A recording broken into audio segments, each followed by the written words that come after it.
ലക്ഷ്മിയൊക്കെ പറഞ്ഞു കേട്ടിട്ടുണ്ട്, ഷൈൻ എന്ന് പറയുന്നത് ഇൻ പേഴ്സൺ അങ്ങനെയല്ല എന്നുള്ളൊരിതുണ്ട്. ഇപ്പൊ നമ്മള് മൂവി ചെയ്യാൻ ഞാനൊരു തീരുമാനം എടുക്കുമ്പോഴും എനിക്ക് ആ ഒരു കുറെ കാലത്തിന് ശേഷം നമ്മളുടെ ഒരു നാട്ടുകാരൻ്റെ ഒപ്പം അല്ലെങ്കിൽ ഞാൻ അഡ്മയർ ചെയ്യുന്ന ഒരു ആർട്ടിസ്റ്റിന്റെ ഒപ്പം ഞാൻ അത് ആ സ്പേസ് ചെയ്യുവാണ് എന്നുള്ളൊരു ഫീലിംഗ് എനിക്കുണ്ടായിരുന്നു.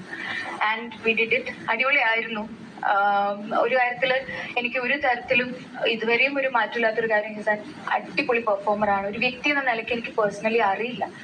പിന്നെ ഒരു സ്പേസിൽ ഉണ്ടായ ഒരു അനുഭവം എനിക്കത്ര ഞാൻ നോക്കിക്കണ്ട ഒരാളിൽ നിന്ന് വരുന്ന ഒരു ചെറിയൊരു മനഃപൂർവ്വമായിരിക്കില്ല മേ ബി, പക്ഷേ ഇറ്റ്സ് ഓക്കെ.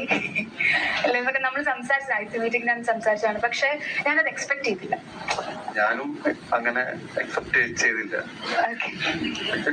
അപ്പൊ കേട്ടാവും. കാരണം നമ്മള് ഓരോ നിമിഷവും മൂവിയിലും മാത്രമല്ല, ആളുകളെ എന്റർടൈൻ ചെയ്യിപ്പിക്കാനായിട്ടുള്ള ഫൺ രീതിയിലുള്ള സംസാരങ്ങൾ ചിലപ്പോ ലൂസ് ടോക്ക് പോലെ മറ്റുള്ളവരെ ഹേർട്ട് ചെയ്യുന്നത് നമ്മൾ പലപ്പോഴും അറിയാറില്ല. എല്ലാവരും ഒരേപോലെ ഇല്ലല്ലോ. ഇപ്പോ കാണുന്നതും അല്ലെങ്കിൽ ഒരു ആശയങ്ങളും ഒന്നും എല്ലാം വ്യത്യസ്തമാണ് എല്ലാവർക്കും. അപ്പൊ അതിലുള്ള വ്യത്യസ്തത നമ്മള് അല്ലെങ്കിൽ അതേപോലെ ഒരു കാര്യം കേൾക്കുമ്പോഴും 5 പേരും 5 രീതിയിലാണ് എടുക്കുന്നത്. എല്ലാവർക്കും അത് എൻജോയബിൾ ആയിരിക്കില്ല. അത് പലപ്പോഴും എനിക്ക് മനസ്സിലായിരുന്നില്ല. അങ്ങനെ എന്റെ ഭാഗത്ത് എന്തെങ്കിലും ഹേർട്ട് ആയിട്ടുണ്ടെങ്കിൽ sorry.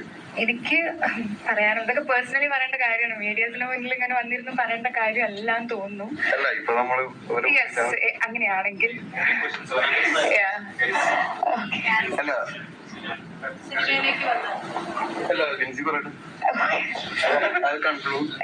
let me conclude it if we both are okay. Let's conclude it. ഇത്രയും ഒരു കോൺട്രവേഴ്സ്യൽ ആയിട്ടുള്ള ഒരു വിഷയമായിരുന്നു. അപ്പം എനിക്ക് ഒരൊറ്റ കാര്യമുള്ളത് ഉണ്ടായിരുന്നത്, ഇപ്പം ക്യൂ സ്റ്റുഡിയോയിൽ തന്നെ ചേട്ടൻ പറയുന്നുണ്ട്, കാര്യങ്ങൾ അഡ്മിറ്റ് ചെയ്യുന്നുണ്ട്. ആൻഡ് ആ മാറ്റത്തിൽ എനിക്ക് വേറെ എന്തുകൊണ്ടാണ് പിന്നെ ഹോൾഡ് ബാക്ക് ചെയ്യുന്നത്, അല്ലെങ്കിൽ ഒന്നിന്റെയും പിടിച്ചു വെക്കേണ്ട ഒരു ആവശ്യമുണ്ടെന്ന് എനിക്ക് തോന്നുന്നില്ല. ആ മാറ്റം എന്ന് പറയുന്നത് ഇദ്ദേഹം എന്ന് പറയുന്ന വ്യക്തിയോട് അത്രയും റെസ്പെക്റ്റ് ആണ് എനിക്കിപ്പോൾ ഫീൽ ചെയ്യുന്നത്. അത് ഞാനും അത്ര പെർഫെക്റ്റ് ആയിട്ടുള്ള ഒരു പേഴ്സൺ ഒന്നും അല്ല, but I respect that. And